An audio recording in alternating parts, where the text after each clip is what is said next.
The Baltimore Ravens caused quite a bit of controversy, and it was announced who one of their top 30 visits was for yesterday. We talk about that. Michael Vick raving about Lamar Jackson and so much more coming up next on Locked On Ravens.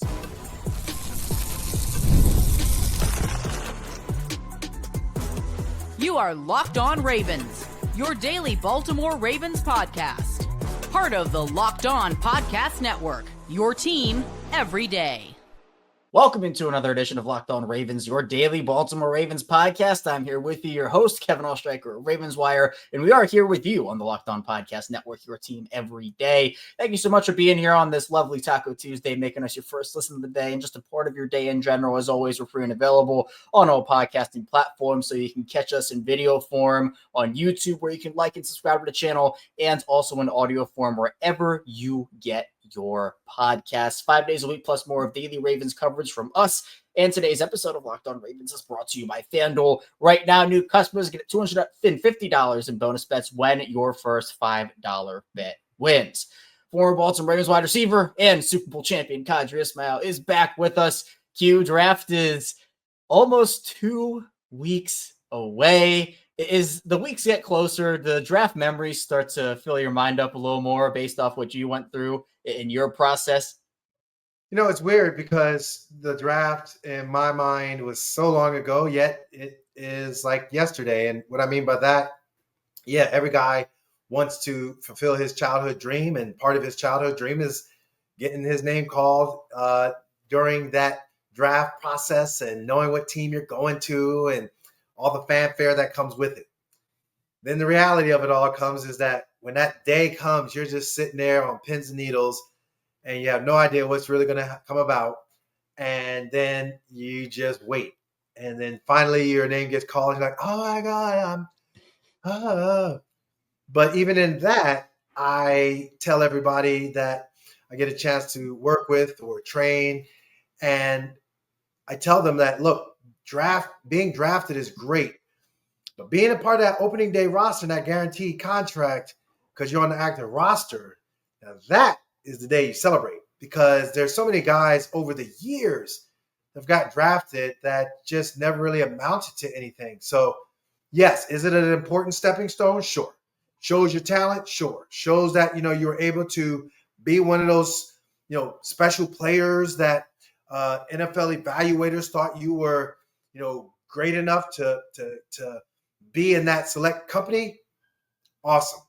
But opening day roster, active roster, give me that any day over any kind of draft scenario. I'm all for it. Yeah. And, so many hard workers see their dreams accomplished on that day. And I know it's a joyous day, but, others don't get drafted and they have to work their way from undrafted free agency. It's a lot of hard work. And, obviously Baltimore has rewarded plenty of hardworking undrafted free agents with a roster spot, which again, those are all really feel good stories too. But you'd love to see the phone calls, and obviously the Ravens production team does a really good job of capturing those moments right when John Harbaugh, Eric Costa, Steve Bisciotti all talk to the future Ravens, the players who they think will be the future of the team. We'll get into Michael Vick raving about Lamar Jackson and a little this and that game in the second and third parts of the show. But Q, I wanted to first start off with you because the Ravens caused a little bit of controversy with one of their top 30 visits on Monday. Now, we've gone over it time and time again, Q, you and I, where it's okay. Maybe an edge would make sense in the first round. Maybe a corner, maybe a safety, maybe a D lineman.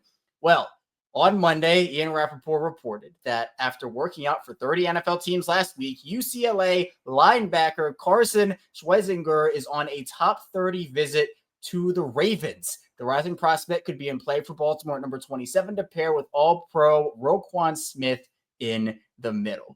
Now, I think that Carson actually is a really good player. He's someone that, you could say, oh, maybe the Ravens, if he dropped to the third round, although his stock has been rising pretty rapidly, so I don't think he sniffs the third round anymore. But inside linebacker in the first round, Q, with Roquan there, the Ravens also have expressed confidence in Trenton Simpson. I'm not really sure that I'm buying that this will be the pick at 27. Obviously, the Ravens doing their due diligence, as they should be. But I know that a lot of people are not happy, even just with the possibility that Baltimore could take a linebacker at 27 when there are obviously other needs, and you do have Roquan there already. I'm wondering if linebacker is the new running back position when it comes to the devaluing of a position. Like, okay, yeah, you got a linebacker. That's great. Sure, he knows how to run the defense. Sure, he knows how to, put guys in great position. But give me a D lineman, give me a corner, give me a safety, give me somebody who can do more than a linebacker. It just feels like that position has kind of gone by the wayside a la the running back. But then again, of course, I'm sure it's going to be another shift and things will change. With the Ravens, yeah, leave no stone unturned. They probably have poured over all the tape of his play, recognize the way in which he plays fits a scheme that they provide for themselves. Zach Orr, I am sure, was sitting there drooling and was like, yeah, let's bring him in. Remember, they bring in so many different players, and it's a part of the evaluation process because you never know, free agency or what have you, you might be circling right back over to this guy. And so it gives you a chance to be in a room with him and pick his brain. So I get it what the fan base is saying. Again, this position of linebacker, it's shifted. Certainly, it's big time shifted the way in which offenses run their offense of play calling and personnel packages. You have to have way more versatility. I do think Trenton Simpson took a step back, a huge step back. The Ravens now as an organization, yeah, they got some question marks whether or not he can be an every down player. They actually talked on record saying that, it would be great to see what he does on first and second down. Ooh, boy, that's not good. I want to be that every down linebacker that I can play in coverage as well. So all of that comes to play, and you got to factor that in when you're talking about bringing in draft visits to the castle.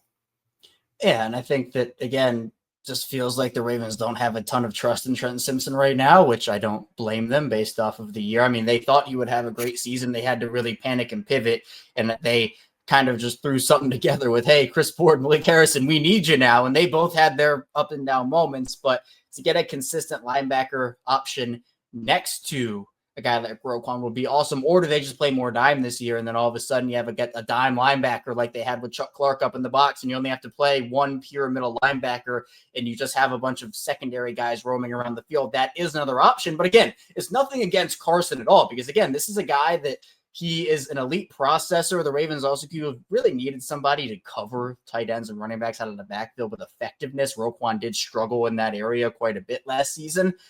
Carson can do that. Like, this is a guy that he's rising up the draft boards for a reason. And we do know the Ravens draft philosophy is, hey, best player available. If Carson is that number one guy on their board, they will take him and just say, we're going to figure out the rest later here, even though, yes, when you talk about premium positions, and I'm going to throw out quarterback because that's its own conversation, but you look at like corners and edge rushers, wide receivers, like those are your premium positions where you're right. Running back, middle linebacker, those are the positions that have been devalued over the last couple of seasons. And I agree with you where I feel like running back is actually starting to get some of that mojo back and momentum back, where middle linebacker just feels like teams feel like they can replace them with safeties who can play down in the box, those versions of Cal Hamilton, Derwin James, etc. So do you feel like this could just be a smokescreen? Because Eric DeCosta said something to the effect, not exactly a quote here, but something to the effect of, hey, we bring guys in, things break, but sometimes we're connected to the guys that aren't connected to us in the public. So do you think this might just be a smokescreen type situation, or do you feel like, hey, this could be a realistic pick that Baltimore could make a linebacker in the first round here? Yeah, I think it can be a realistic pick. You do realize that Roquan's getting up there in age. You do recognize, like we talked about with Trent Simpson, kind of muddling along, trying to figure himself out and what he really wants to do.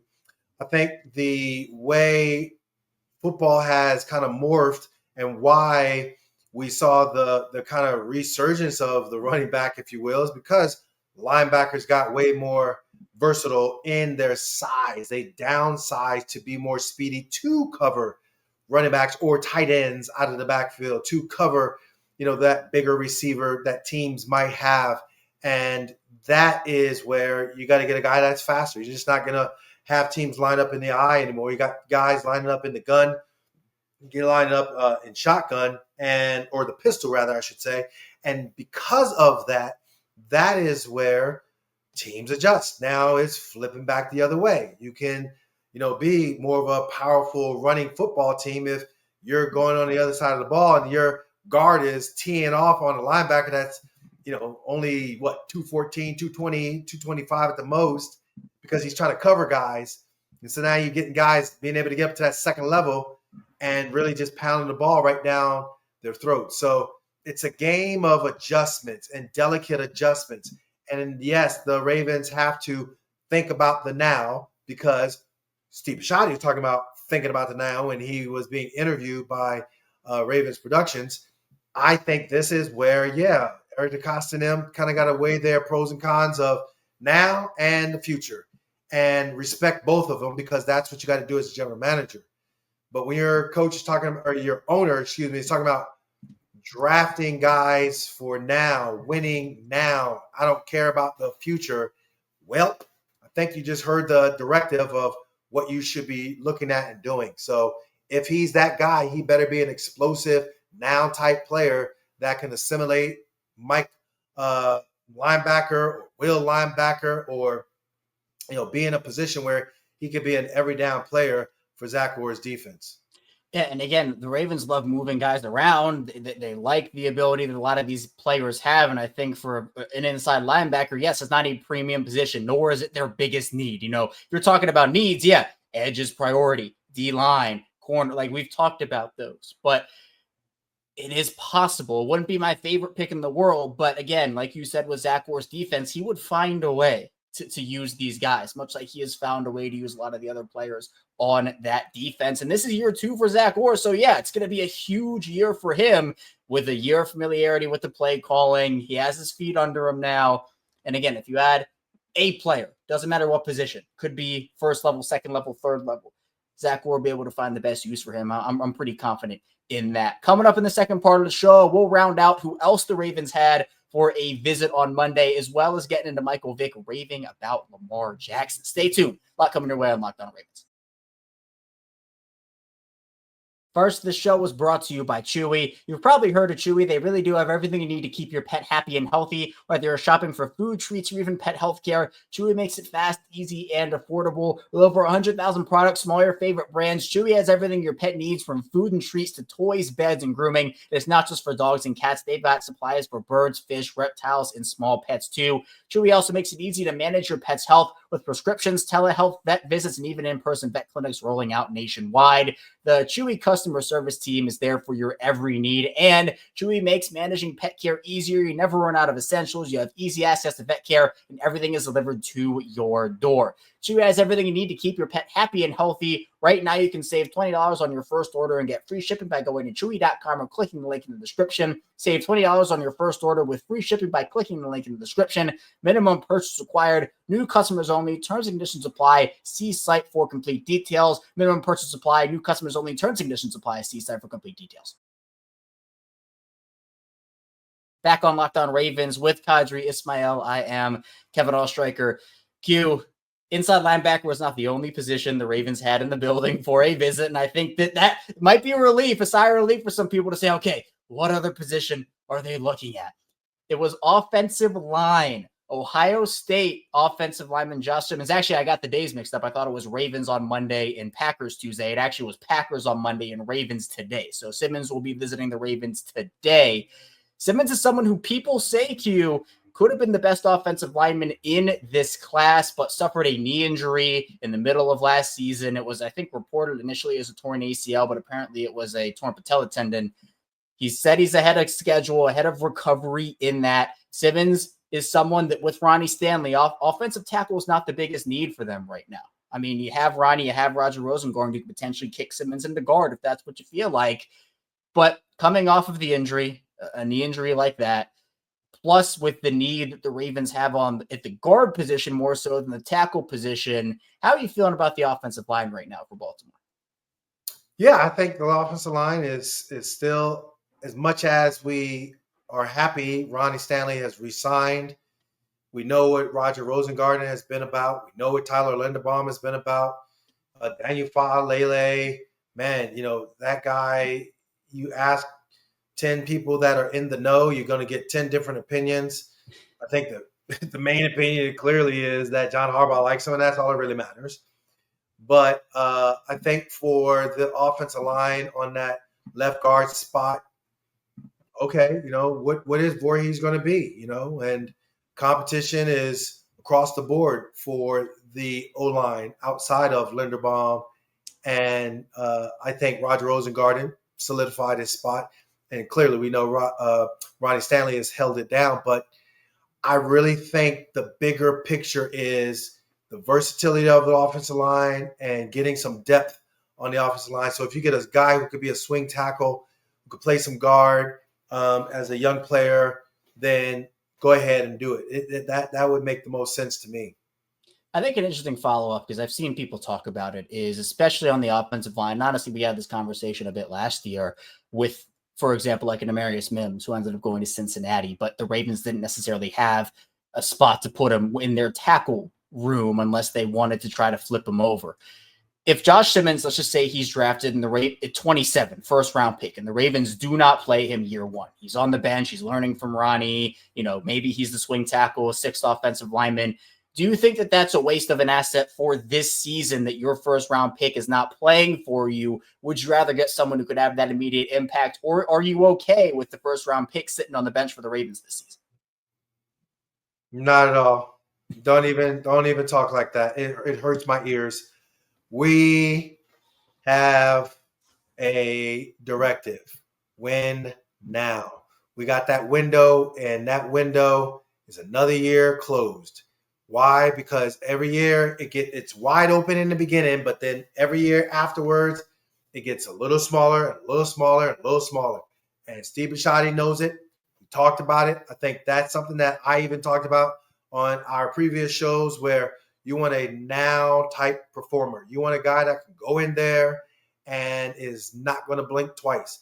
Nate Wiggins was that guy last year, did really well under pressure, didn't give up a touchdown. We saw what Brandon Stevens did last year and the struggles that he had. We need a guy that can come in and just be the guy. So let's not mess around with this. Let's recognize and understand that, yes, this is a Ravens ball club that's built to be in the postseason, that you need a guy that can just plug and play. Go out there and he's like, all right, I want him in offensive side of the ball, defensive side of the ball, whatever side of the ball you want to have him on. If I'm putting him at that spot, he's going to go in there. He's going to understand what Todd Monken wants him to do. He's going to understand what Zach Orr wants him to do, and he's going to flourish with the savvy veterans that are going to be around him. That is something that we're looking for when we talk about drafting a player. And I was just about to say, if you listened to our show last week, he was very adamant about, hey, go trade up and get that guy. This is the year. Go up and get that guy if there's a player that can make an immediate impact for you, because you're exactly right, Q. With every year you don't win a Super Bowl, that's another year the window closes and another year of Lamar Jackson's prime that gets wasted. So you don't want to be in that situation where you look up, oh, whoa, Lamar's 32, or at the time go, we still don't have a Super Bowl. Like, you want to be able to be in the moment now, also look towards the future, but obviously the hard part of being a GM is being able to manage the present with the future. Some teams approach it differently. The Ravens obviously do it their own way, but they have had the longevity, and hopefully they can continue with the obviously immediate success. And then, 5-10 years down the line, we're still talking about a competitive ball club. One of the reasons, though, Q, the Ravens are competitive. In fact, the main reason is because Mr. 8 himself, that is Lamar Jackson. And Michael Vick, who I know, you hear about, Lamar Vick, all these conversations. On the Get Got pod with Marshawn Lynch, it was Michael Robinson, the former Seahawks fullback, and Marshawn Lynch. They were talking with Michael Vick, and it was about the state of the quarterback position in today's game. Michael Vick talking about his own experience, but he talked about Lamar. First of all, Michael Robinson essentially classified, there were two specific quarterback categories that he was talking about in this conversation. Runners with special passing ability and passers with special movement ability. So he classified Michael Vick in that runners with special passing ability conversation, Lamar, Cam Newton. Then he talked about passers with special movement ability. Josh Allen, Deshaun Watson during his Texans days. Those are some of the names that he mentioned. Would you yourself put Lamar in the runners with special passing ability category? Would you put him in that passer with special movement ability category? Yeah, I think the passer with special movers, looking on it, it's guys that can scramble and extend plays and at times will really be able to break the line of scrimmage and make some big runs. I've seen that, throughout my time as an active player, as well as, now you look back on it in the 2000s, the 2010s, into the, early 2020s ish. The reason why he put it that way is because you got guys like Cam Newton, like Michael Vick, and yes, like Lamar Jackson, that, my God, man, you just can't stop them by a traditional offense or defensive look against that offense. You cannot stop Michael Vick. You cannot stop Cam Newton, nor Lamar Jackson with that conventional defensive outlook. With that said, that's where, yes, they've broken the mold and they've been able to put themselves in this category of, I can just take off when I need to strategically. So Lamar Jackson, I don't have a problem with him being that, elite special runner. It just so happens what is so cool when you look at the perfect passer ratings, when you look at the way he's been able to just have high completion numbers, his touchdown numbers, I mean, they're just insane. And so it just makes him that much greater when you're talking about him as a passer, which to the point where Josh Allen, I can see him in that passer-runner combo rather than runner-passer combo. I think, he's a little bit bigger. He's not quite as athletic and just big like Cam Newton was, but he is large enough to be able to take some pounding and take hits, and he's not afraid to take off. But yeah, he can, it's interesting because I don't really see him standing in the pocket similar to, say, like a Ben Roethlisberger did, because Ben was all about just extending the play. And I remember, talking to Dean Pease, and Dean was like, yeah, when you tackle or go to tackle Ben, you got to really just tackle him, like wrap up, boom, because any arm tackle, any just casual tackle, he's going to just like fluff you off and then sling it. He's not looking to run the ball. So I think Josh Allen, has some of those qualities, but at the same time, I do see him, ready to take off. And so he's kind of like a tweener. He's more of a tweener, whereas it's just super impressive what Lamar Jackson can do as a runner. And like the way he has elevated his passing game is historic. It absolutely is. And Michael Vick also was talking about, again, the state of the quarterback position. And he said, quote, everybody's got their takeover ability when they put their mind to it. There's a lot of QBs that look like me that play a similar type of game. I was just way ahead of my time. Lamar could be the MVP every year, but he lost to Josh Allen. Josh Allen, same thing, dual threat in the playoffs this year. The league is in a really good spot. Q, do you think the league is in a good spot quarterback-wise? When you have so many electrifying talents, a lot of young guys coming down the pipeline, like a Jaden Daniels who looked incredible in his first season. Obviously, Lamar is towards the top, if not at the top of the star quarterback list in the league. So obviously he is leading or is the leader of that group right now. But again, it feels like there's a lot of just good quarterback play throughout the league. And obviously when you talk about that standard, Lamar Jackson certainly is that in a number of different ways. Well, I gotta, throw in Patrick Mahomes. I mean, he's the guy absolutely. everyone's chasing. And, I think Jalen Hurts is sitting there snickering like, ha, y'all all talking and saying all that. Meanwhile, I'm just sitting here minding my own business with the latest Super Bowl trophy and Super Bowl MVP award. So, yes, the game is in really good shape when it comes to quarterback play. I think Patrick Mahomes is still the standard bearer.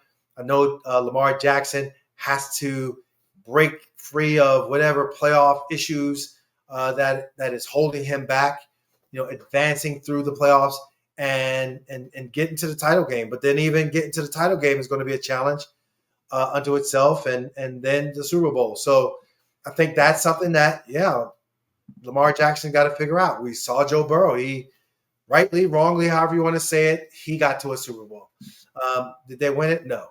At the same time, you look at Josh Allen. Josh Allen, has put himself in the conversation so many times.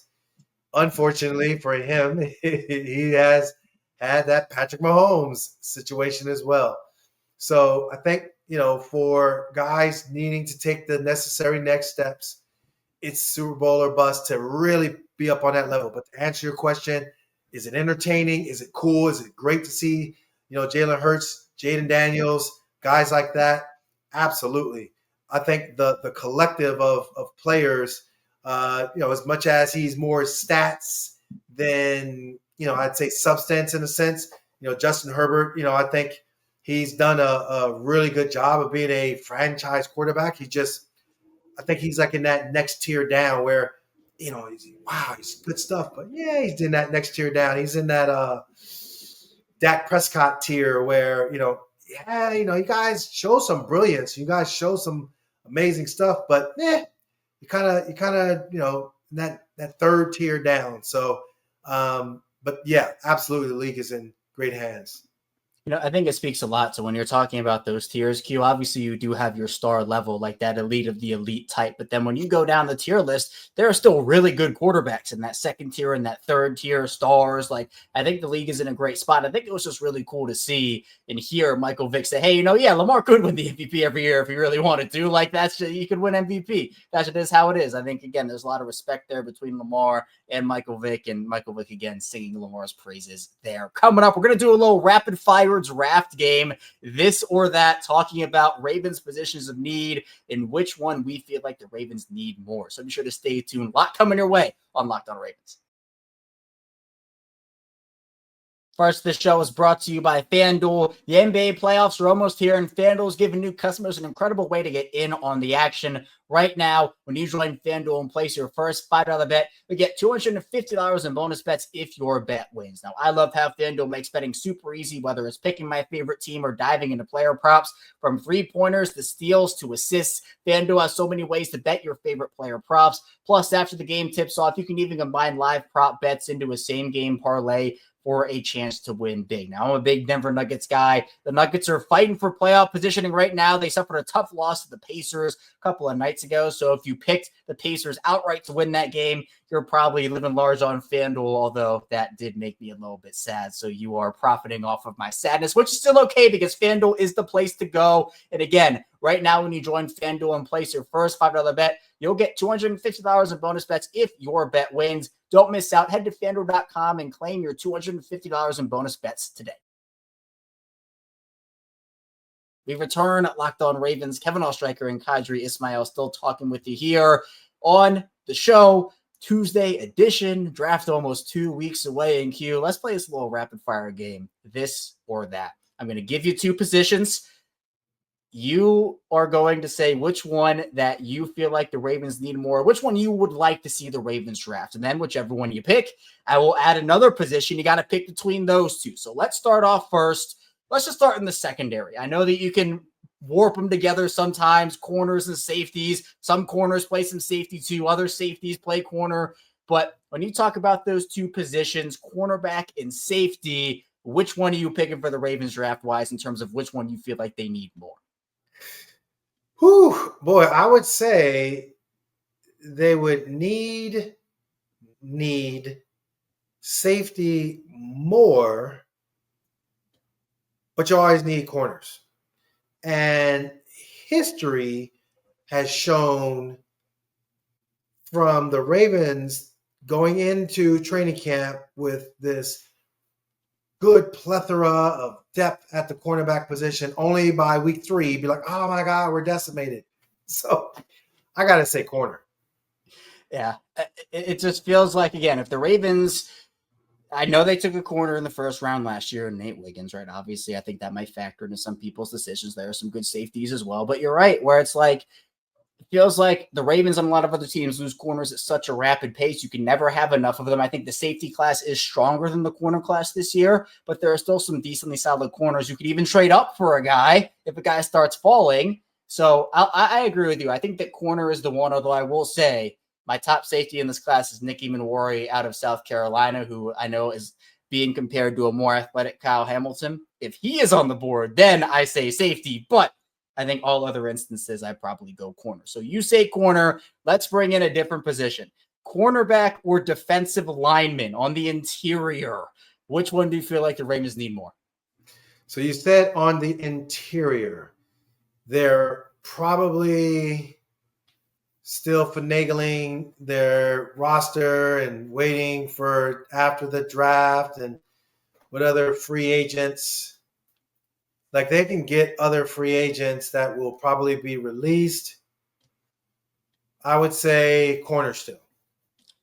Corner is I think even for this draft class too, when you're talking about like first round value here, I think as the draft goes on for cornerback, there is a decent drop off. Defensive line, there's going to be a guy that the Ravens could get in the third round, like a Travis Jones, where they say, man, that guy should have gone in the first round of like the past 5 drafts. But this class is so deep, you're like, okay, the Ravens got another value. So when you're talking about what defensive lineman could fall to the Ravens to make them pick in the first round and have that be their selection, I know that, a guy like Kenneth Grant from Michigan is one that I don't expect to be there at 27. There are a couple of other options as well, but then you maybe could take a Darius Alexander in the second round, someone who probably would go in the first round in last year's class, and say, hey, we also got a corner in the first round too, plus a defensive lineman in the second round. So a lot of different options for Baltimore. So all right, corner still holding strong, Q. Let's go corner or edge. Corner or edge on the outside. Which one are you taking? Edge.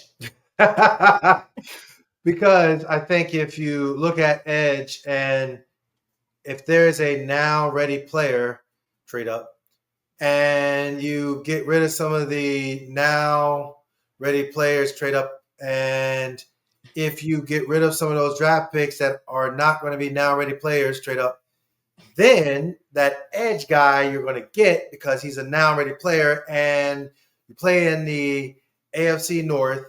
You got guys that can hurt your defense, Burrow and the likes. We got to figure out who Pittsburgh's going to be, and we got to figure out who Cleveland wants to be after giving a no vote of confidence with Deshaun Watson. But I think the bigger picture is that, yeah, regardless, you want to get after their quarterback. And too often we've seen in the division where the Ravens have had to deal with guys like the Trey Hendricksons and the TJ Watts of the world and all the things that it is Myles Garrett. So why not go ahead and flip it? The AFC period is where you got to get after the quarterback. Your schedule is going to be an extremely difficult schedule where you're going up against some top-rated teams, even on the road. Therefore, trade up. And yes, I'm saying rush end.